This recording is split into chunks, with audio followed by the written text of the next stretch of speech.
evening, everybody. This beautiful beginning of spring evening. It's always so surprising when the temperature becomes mild and we step out. Even when it's a little cloudy, it's just so cheering. Everything is in bud. So, and hello to everybody on Zoom. Welcome. Can you hear me? Okay, good. So, I want to talk tonight about dana, and it occurs to me that some of you may not have heard that term or think that when we talk about dana, we're talking about our friend Donna, D-O-N-N-A. Or maybe we're talking about Dana, D-A-N-A. But actually, dana is a Pali word. Pali is the language that was developed for writing down the Buddhist teachings. And it means generosity. And it is kind of the heart of the blessing of Dharma, actually, is awakening to the full generosity of our life and learning how to embody that. So I wanted to kind of explore about that tonight, because usually we mention dana in relation to generosity, giving to the temple, which actually was really the way it was emphasized initially. The dana people, the lay people would give food and clothing as needed to the monks, who would actually be the bearers of the Dharma and the ones who cultivated the mind of Dharma. The townspeople took care of them, and what they offered for their upkeep was dana. But it goes way beyond that. So I titled this talk "With Your Own Hands," and I wanted to begin with that. When we put our hands together, we are really expressing the Dharma. This moment, right here, wholeheartedly appreciating and acknowledging the presence of all of life. I mean, this gasho, a gesture of respect, of greeting, and of humility. We put our heads down when we bow. We bow. It's part of the bowing. So what is it to give something with your own hands?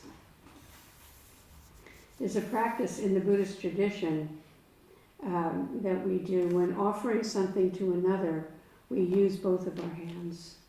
We use both of our hands. So if I were to offer you a bowl of porridge, I would wrap both hands around the bowl and extend it to you. This is really a simple gesture, Or here's your cup of tea, both hands. And you don't give something to somebody in this very intimate gesture without looking at them, actually, and without bringing your whole self to it. So let's take a minute. Just do this with me, putting your hands together as if you're holding a bowl and offering it, and just feel into what that feels like to extend and offer. And what's so striking to me about this gesture, it's part of the physicality, right, of the practice, is the feeling in the body, in my solar plexus, in my heart, when I do that, right? So, and then there's also the feeling of receiving something, when somebody is giving you something with two hands. Have you had that experience? Somebody offers you something with two hands. I mean, usually we go, here, this is for you, which, it functions, it's fine, but it's not an offering in that way. It becomes an offering when we use both of our hands. So dana really is using both of the hands of the heart in our life, in every which way that we function. And it brings, the gesture brings this sense of true caring. I give this to you. You're acknowledging the other person as your friend. So next time you're with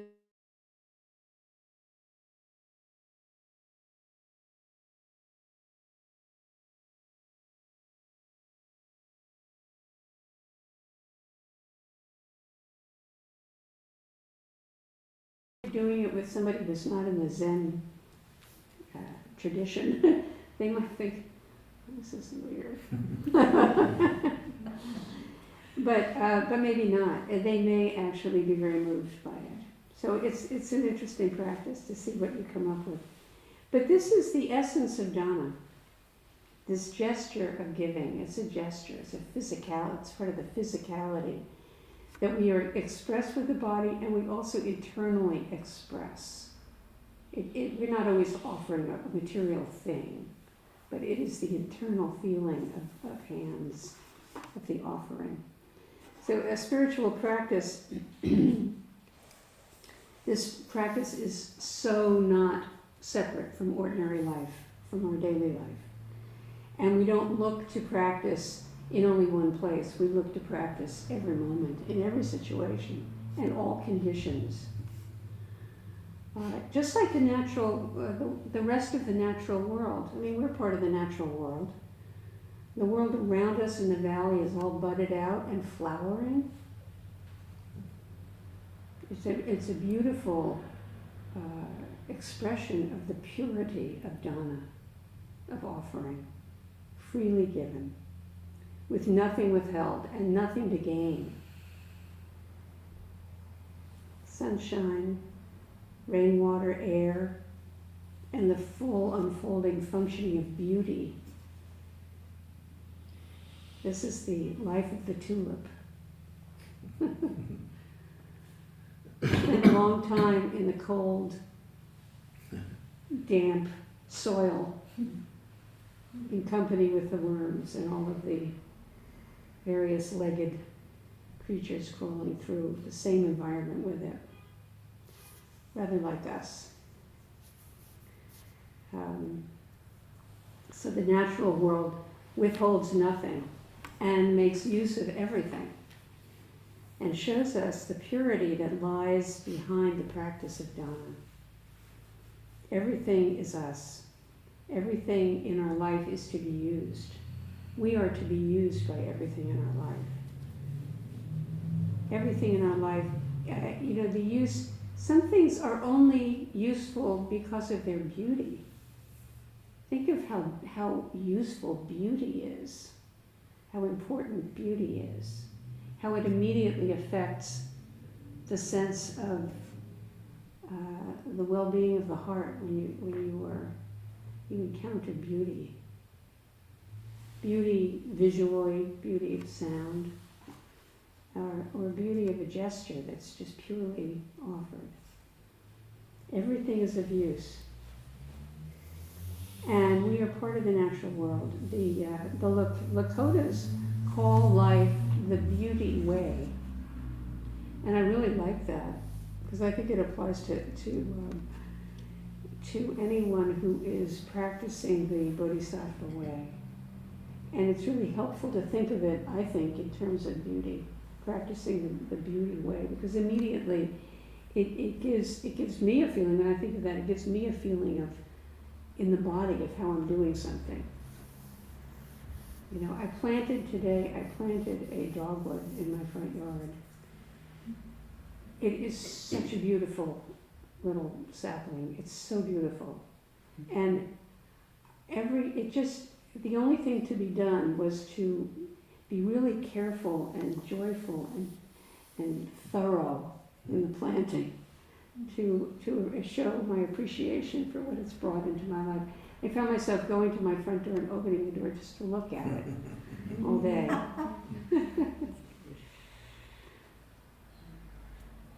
But that's the feeling of dana. So we're part of this beauty way, and through the practice of jhana, we express the purity of heart that freely offers, free of stinginess, free of fear, free of self. We share the family treasure with the family. And that's how the Zen folks, we Zen folks, refer to the Dharma. It's the family treasure. And when you receive precepts, you're joining the family. You're receiving the treasure. You are you come into your own natural inheritance, your full inheritance. When we practice jhana, we're part of this endless family, this tribe of interdependent benefit. Whether we offer a kind word, or deep listening, or a humorous take on a serious matter, we don't mention that often enough in Zen, that we tend to get pretty serious, but actually it is enlightening in its full flower. Or whether we're singing a song, or holding out a helping hand to somebody, encouraging somebody who's discouraged. We're realizing in that the natural cycle of giver, receiver, and gift. The wheel of life, giver, receiver, and gift, which is mentioned in our meal chant. We practice with jhana as a koan, in the spirit that, how many people heard Kisei's talk last week? She was talking about koan. She laid it out beautifully. When we are awake and sensitive and attuning, in this instance, the koan of dana, we are sensitizing ourselves to the giving and receiving that is going on all the time. We're awakening to each way that generosity manifests in our ordinary lives and brings beauty to it. It's a gesture where there is no holding back. Don't hold back. So that means, like, when you're chanting, put it out, just let it out. When you're grieving, when you're crying, sob. Don't hold back. I'm not saying in all circumstances. Sometimes we have to moderate ourselves, but to have full permission to really express our wholeness. Dana leaks joy. It's a joy that comes when we fully inhabit our freedom and express the energy of optimism and connection. All our relations acknowledged. In this practice of nothing withheld and nothing to gain, everything is offering in whatever the unfolding season is, whether it's the 4 seasons of the year or the seasons in our lives. No matter where we are in our lives, this season is unfolding. And we can learn about how to allow it to unfold. A season of birth, a season of death, a season of aging, a season of sickness, a season for dancing and joy. I mean, we go through all of it, all of us. We are the recipients of the generosity of every day. Our meal chant asks us to reflect on our virtue and practice and whether we are worthy of this offering. You recognize that line from the meal chant? And when I first heard that, I thought, wait a minute, whether we are worthy of this offering? Everything, and that the way that I first heard it was with my small self. Like, wait a minute, don't put me down. I led with the self. But really, it's the voice of the Dharma saying, don't stint on the possibilities of your own life. Don't hold back your own gifts. Give them freely. So this meal chant embeds the offering of nourishing food in this wheel of giver, receiver, and gift. And this is so beautiful because it's really practical and true. When we give something, we immediately receive the pleasure of giving. Unless we're giving to get something. And then it's constrained. It's not quite so joyful when it's completely given. I don't know, check that out with your own experience, but that's certainly my experience. And it's one of the things that the Buddha recommends too, is that giving is not to get something. That is not the spirit of Dhamma. So we are immediately nourished by giving. When we give something, we're creating the conditions for another to receive. So there's the wheel. It's always connected. There's always a connection there. And we're releasing our grip on a self, opening the hand of the self, and letting the gift keep going, which is how it gets its value. Think of money. The only value that has is its trade value.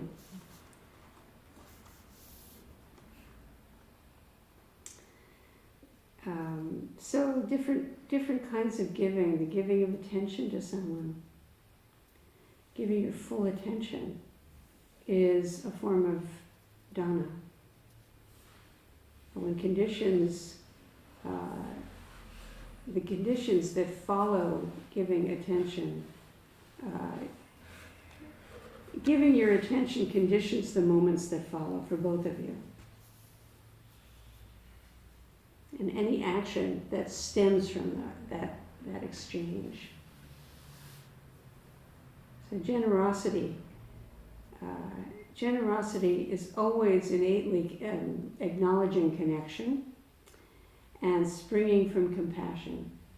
So giving is rooted in compassion, in appreciating another's condition.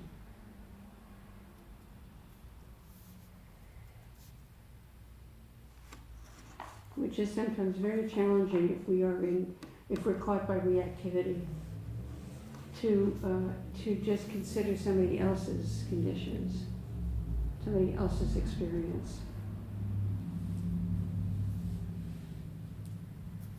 We turn and are turned within the great cosmic wheel. So we experience compassion at the root in giving. Appreciating that giving and receiving is the mechanism of all life. It's at the root of all life, giving and receiving.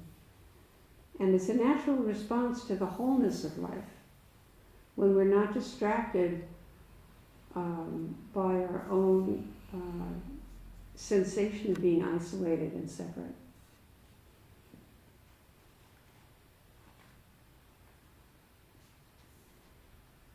Which is the condition of suffering. I mean, that's always part of suffering, is a sense of isolation, whether we are tuning into that aspect of it or not.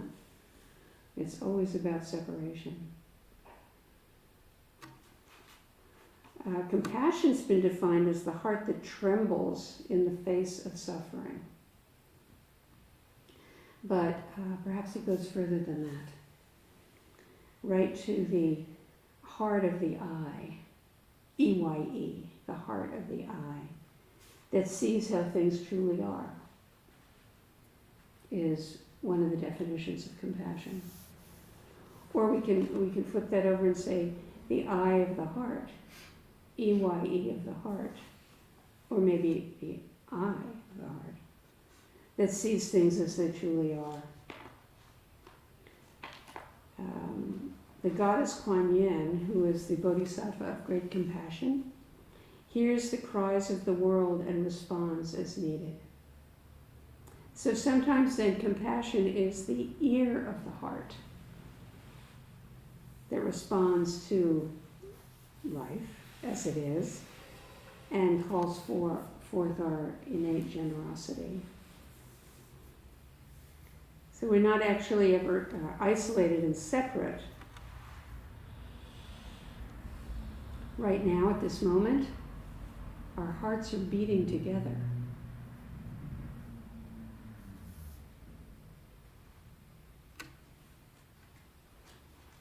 What else lies outside of our awareness?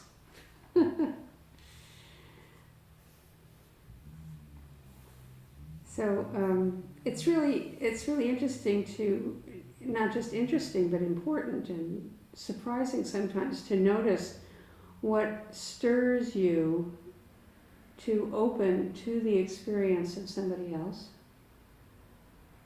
and what keeps you from opening to the experience of someone else.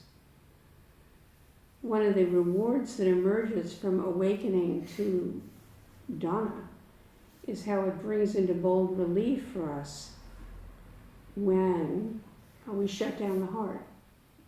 What are the conditions that cause us to shut down the heart? Where we turn away from our own vulnerability or that of another. Where we close our eyes, put our hands over our ears, and withdraw.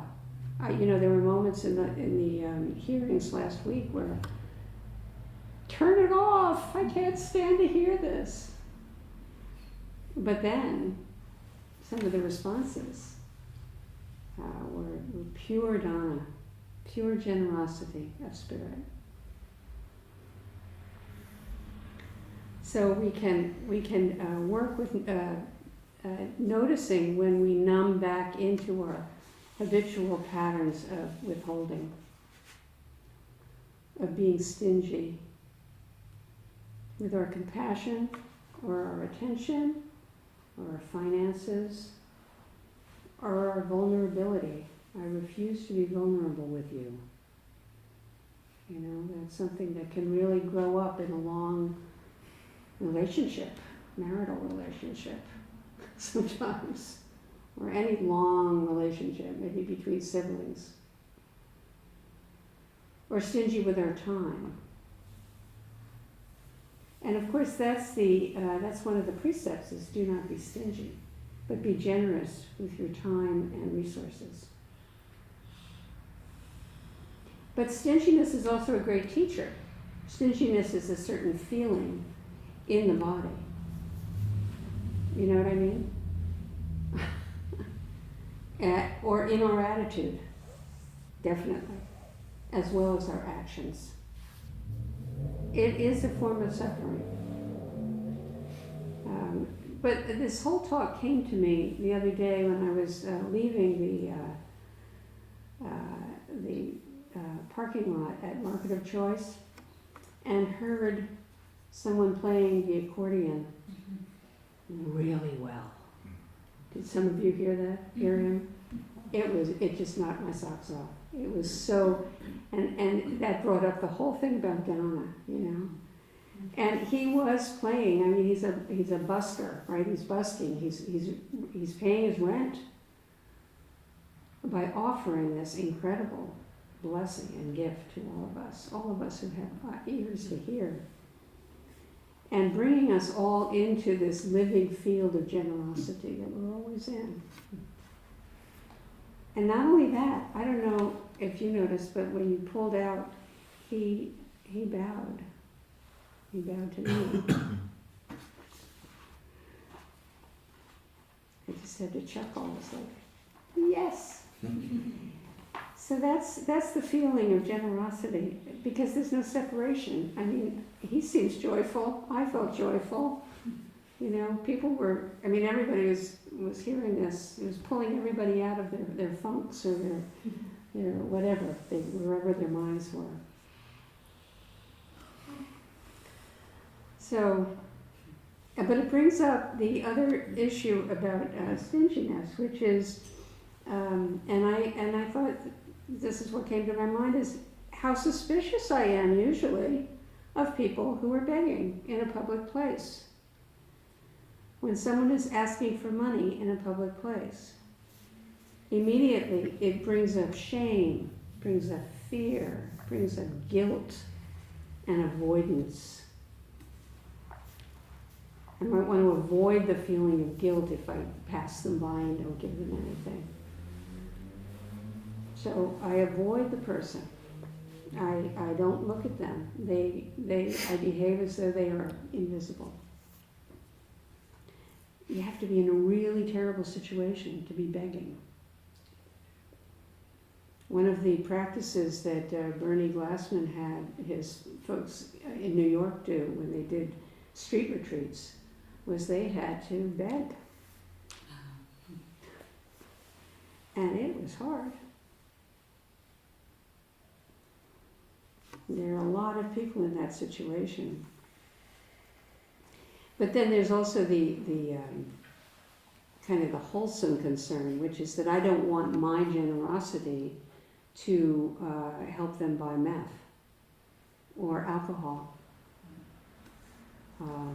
which would not bring benefit, but bring harm. But on the other hand, it's a narrative that I am applying to them. It's assumptions that I'm making. And how do I know what they're trying to get money for? Anybody that I've ever stopped and talked to, it's not at all about that. They have kids at home. They have just no way to manage. And even if it is a matter of addiction, there is so much anguish.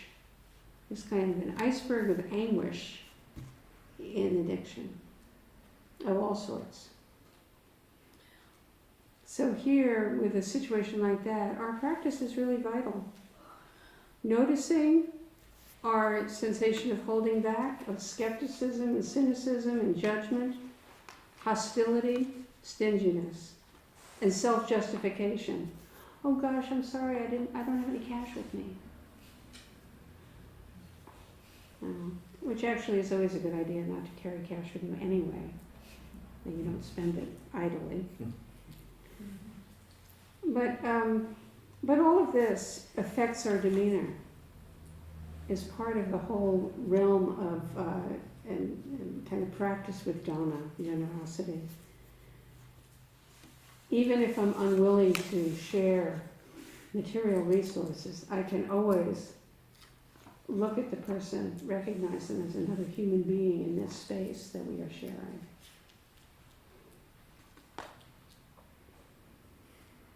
So there are many ways to offer. There's so much to offer. And we receive so much. Actually, we receive everything, our whole life. Thich Nhat Hanh has said, we are here to awaken from the illusion of our separateness. That's all that this practice gives us, is awakening from that. And there's a poet, Alberto Rios, who wrote, inside us we know something about each other. It's an incredible line. Inside us we know something about each other. We are all members of the secret tribe of eyes. E-Y-E-S. We are all members of the secret tribe of eyes. Eitan Roshi said, we all belong to the same nosehole society.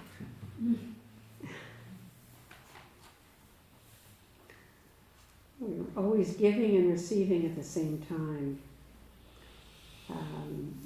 And awarding the giver the pleasure of giving to us when we receive. When we're seriously ill or somehow down for the count and having no ability to offer anything, we offer our vulnerability. Can we do that with grace?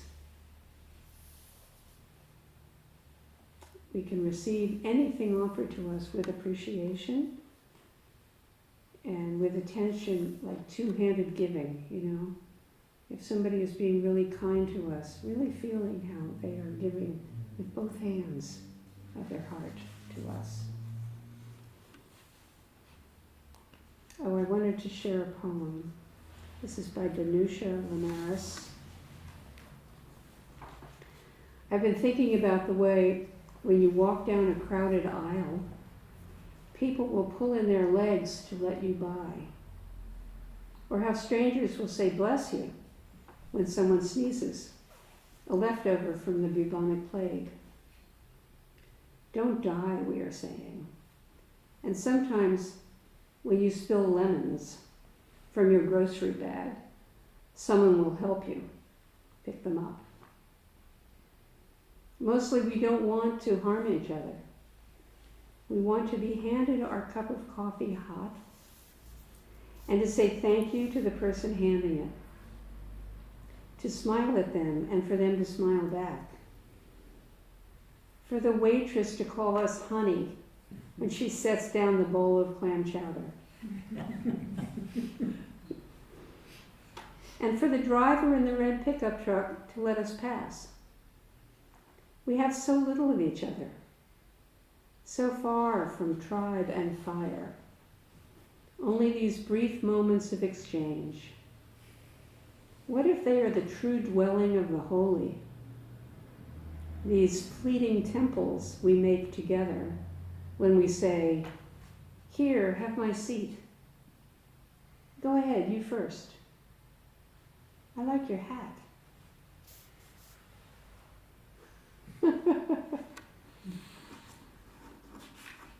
Nice and straightforward. So when we practice dana, we're part of the endless flow of interdependent benefit. Practicing with dana as a koan, right here, and sensitive to the possibilities of giving and receiving, the pure dana of our lives. We awaken to all the ways that dana manifests in our ordinary life every day, motivated by compassion, not to gain anything, but to use both hands of the heart, both eyes and ears of the heart, to fully realize and express the wholeness of our lives. So thank you for listening so generously.